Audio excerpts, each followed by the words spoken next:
बिस्मिल्लाहिर्रहमानिर्रहीम। अस्सलाम वालेकुम।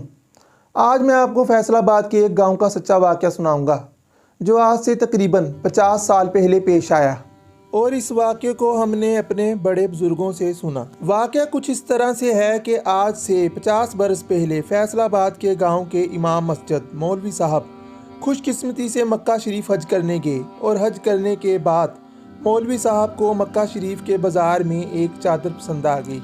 इस चादर पर 4 कुल शरीफ और कलमा शरीफ लिखा हुआ था। मौलवी साहब ने इस चादर का हदिया दिया और पाकिस्तान वापसी पर इस चादर को अपने साथ ले आए। पाकिस्तान पहुंचकर मौलवी साहब ने इस चादर को नहायत अकीदत व एहतराम के साथ अपने कमरे की अलमारी में रख दिया।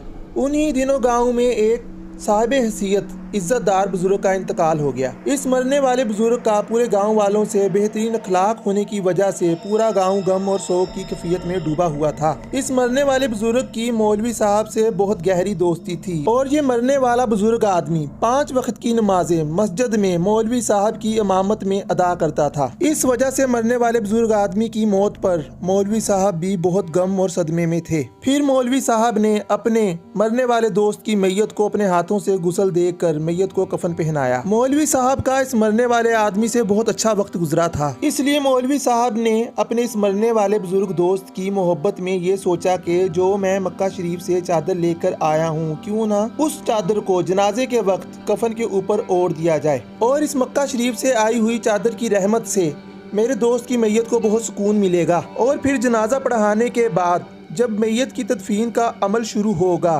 तो मैं इस चादर को मैयत से उतार कर वापस अपने कमरे की अलमारी में रख दूंगा। मौलवी साहब ने अपनी की हुई नीयत पर अमल करते हुए चादर को अपने दोस्त की मैयत पर डाल दिया और फिर नमाज मगरिब के बाद जनाजे का टाइम रखा गया।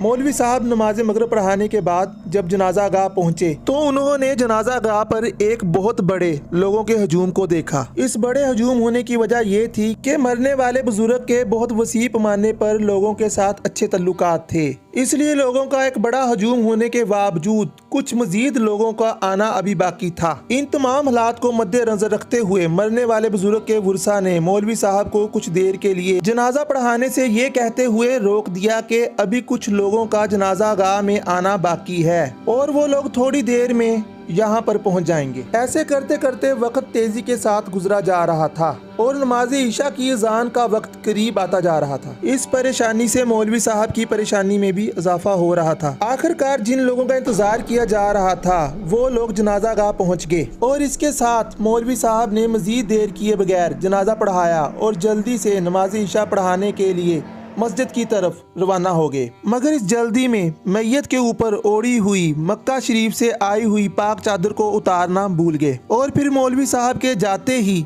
मैयत के वुरसा ने मैयत को काबा शरीफ से आई हुई चादर के साथ ही लहद में उतार दिया और फिर 4 मटकों से लहद को बंद कर दिया।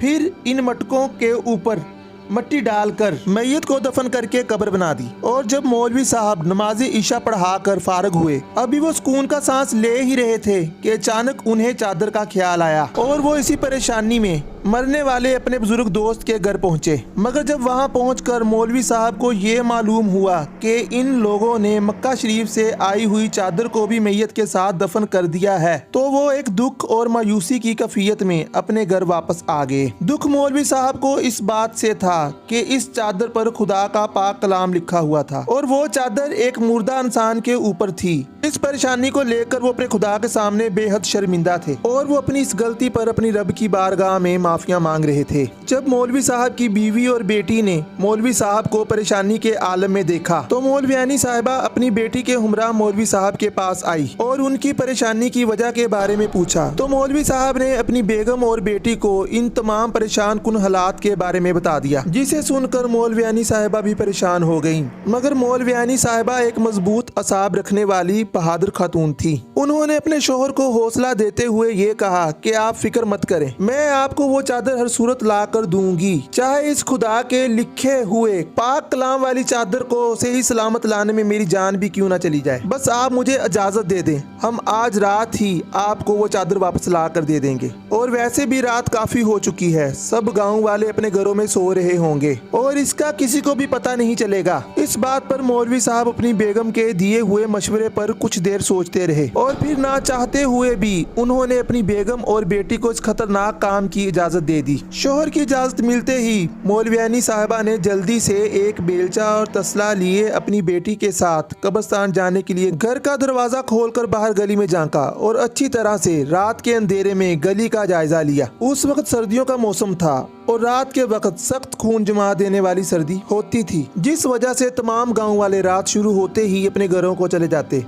और रात को गांव की तमाम गलियां मुकम्मल सुनसान हो जाती। आज की रात भी मौलवियानी साहिबा ने पहले की तरह बाहर की गलियों को सुनसान पाया। इसके साथ ही दोनों माँ और बेटी ने गली में कदम रखे और कब्रिस्तान की जानब चलना शुरू कर दिया। उस रात सर्दी पिछली गुजरी हुई रातों से ज्यादा शिद्दत से पड़ रही थी। ये जनवरी के पहले हफ्ते की एक रात थी और हल्की बारिश होने के बाद ठंडी सर्द हवा चल रही थी और इस सर्द हवा ने सर्दी की शिद्दत में बहुत ज्यादा इजाफा कर रखा था। मगर ये दोनों माँ और बेटी इस सख्त सर्दी की परवाह किए बगैर कब्रिस्तान की जानब अपने कदमों को तेज तेज उठाए हुए रवां दवां थी। जैसे ही दोनों माँ और बेटी कब्रिस्तान की दहलीज पर पहुंची तो दोनों माँ और बेटी ने कब्रिस्तान में एक हू का आलिम देखा और इस वहशतनाक और खौफनाक हद्दे नगाह तक फैले हुए सन्नाटे में मौजूद कब्रों और कब्रिस्तान में लगे हुए दरख्तों पर बैठे सैकड़ों हमजात और बदरूहों को दोनों माँ और बेटी ने अपनी तरफ देखते हुए महसूस किया।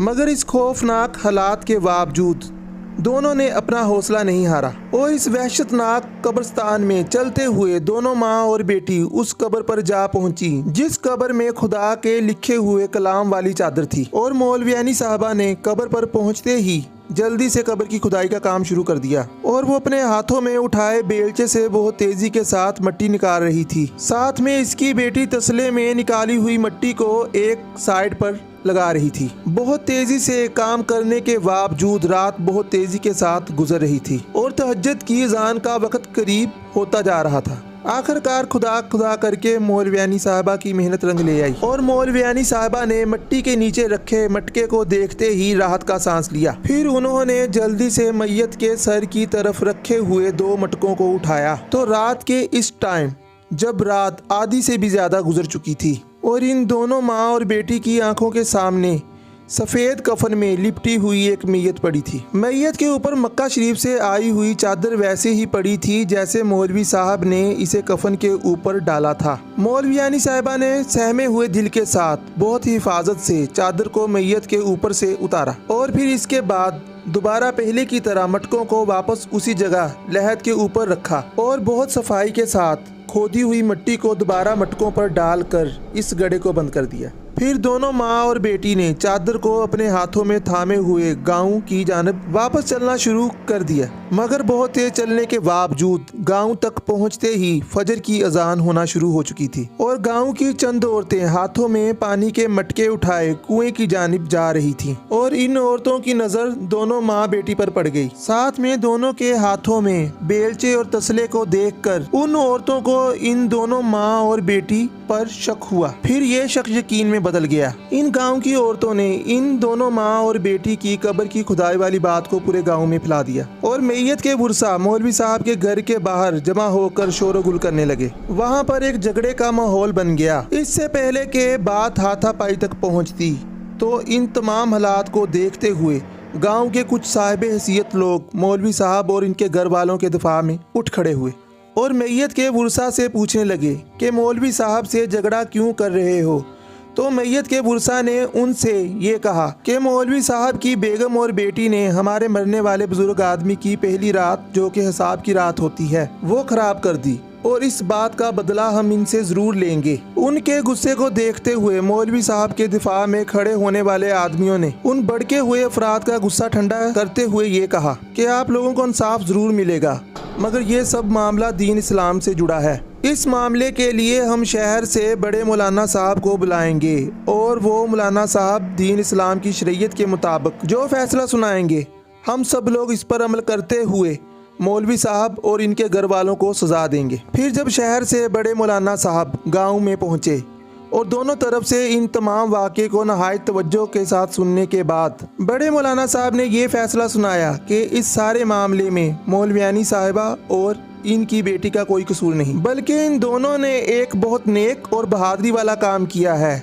जिसकी वजह यह है कि इंसान इस दुनिया में जितना भी नेक और इबादत गुजार ही क्यों ना हो, मगर मरने के बाद उसे इस ज़मीन में मिट्टी के नीचे दफन होना पड़ता है। और खुदा का कलाम वो है जो हमेशा से जिंदा था, जिंदा है और जिंदा रहेगा। इन दोनों माँ बेटी ने अपनी ज़िंदगी की परवाह किए बगैर खुदा का कलाम जो इस चादर पर लिखा हुआ था उसकी हुर्मत को मद्देनजर रखते हुए इस खतरनाक काम को नहायत जिम्मेदारी के साथ पूरा किया। लिहाजा इन दोनों माँ बेटी पर तनकीद और मजम्मत की बजाय इनकी जितनी भी तारीफ की जाए वो कम है। बड़े मौलाना साहब की तमाम कही हुई बातें मरने वाले बुजुर्ग के वुरसा की समझ में आ गईं और फिर उन लोगों ने अपने मौलवी साहब के साथ किए गए बुरे रवैये पर माफ़ी मांगी। आज इस वाक़े को गुजरे हुए 50 बरस हो चुके हैं और मौलवी साहब और उनकी बीवी को भी फोत हुए एक अरसा बीत चुका है, मगर वो मक्का शरीफ से आई हुई चादर जिस पर चारकुल शरीफ और कलमा शरीफ लिखा हुआ है आज भी उनके घर में मौजूद है और मौलवी साहब का बेटा नहायत अकीदत और एहतराम के साथ